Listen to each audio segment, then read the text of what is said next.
All right, what's going on, my social media family? So I told you on my channel, I do a little bit mix of travel, real estate, real life situations, positive uplifting videos. So today, this evening, I'm going to talk about a video that was probably made years ago by Dr. Umar Johnson. A lot of you probably heard of him. And if you haven't heard of him, he's very passionate in a lot of his views. So I don't know a lot about this show called The Breakfast Club that he went on, but it was brought to my attention by one of my friends, and I know he made this video probably years ago, so I'm really late to the party, but I did watch it several times. I do have a lot of things that I'm not going to put on this YouTube channel, but I will address one particular thing in a question presentation format. So Dr. Umar Johnson, for some reason, if my channel does come in your radar, which I hope it does, I would love to hear your response to my question. Now, there's a lot of points that you made in that particular topic and video. Again, I'm not going to address here because that's more of a conversation piece, which if I had the pleasure to talk with you, I would prefer to ask you face to face, to get more understanding of where you're coming from, like the details. But in this particular one question of many that I have, I'm just going to present one for now. You mentioned about the tennis star from Japan, that she was born in Japan, but she's also Japanese descent and Haitian descent. And you were questioning why she's not playing for Haiti, right? Why she's playing for Japan. So as I listen to your points, I'm just wondering, do you have that same energy with African diaspora players who play for America and not their native homeland? I know this was a long time ago, but back in the day, Patrick Ewing is a good example of that. He was born in Jamaica, okay? Another Caribbean island similar to Haiti, born in Jamaica, and he played for the USA Dream Team.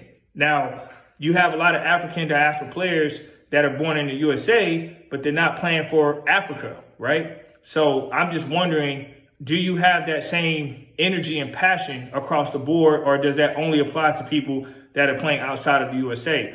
Because the one thing, I don't know your answer, so I'm not going to say this about you, but I've heard people say that about African diaspora athletes that are playing for European or Asian countries or whatnot. And it just seems ironic that they're getting boxed into and limited to just playing only for their countries of their ethnic origins. But when it comes to other cultures, for example, I don't see that happening with South Africans not playing for England, but they're playing for the country that they was born in South Africa, especially the rugby, or African diaspora people in America playing for the USA and not playing for Cameroon, Nigeria, Ivory Coast, Ghana, anywhere.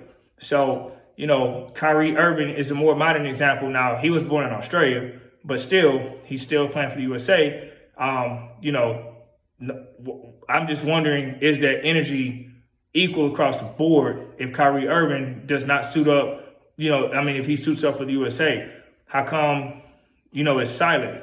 So that was a question I presented because, like I said, the challenge is, why is it valued for this sister playing for Japan, but it's not held to the same standard as these athletes in America? Now, you might feel like they should play, so in fairness, I'm going to let you answer that question.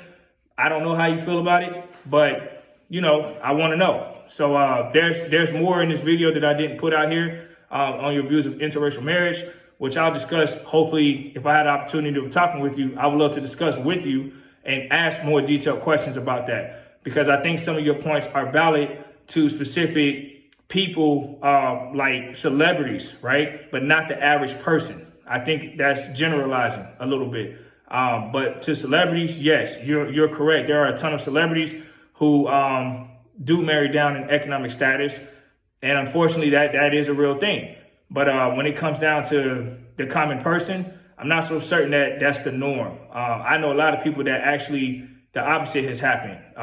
They got married down to, and they are considered what you classify as broke, and they were able to get somebody with a well-to-do income, So, but yeah, hope this video reaches out to you, my man. You sound like an intelligent guy, but some of the things that you're putting out there, I just feel like there's a lot of people who share those same views as you are quick to talk about African diaspora people playing for other countries, but they don't hold their own American counterparts to that same standard. So I was wondering where you stand with that. All right, man. Many blessings. Hopefully we can chop it up one day and have a more detailed discussion. And I have some good questions that will bring for good conversation. All right, over and out.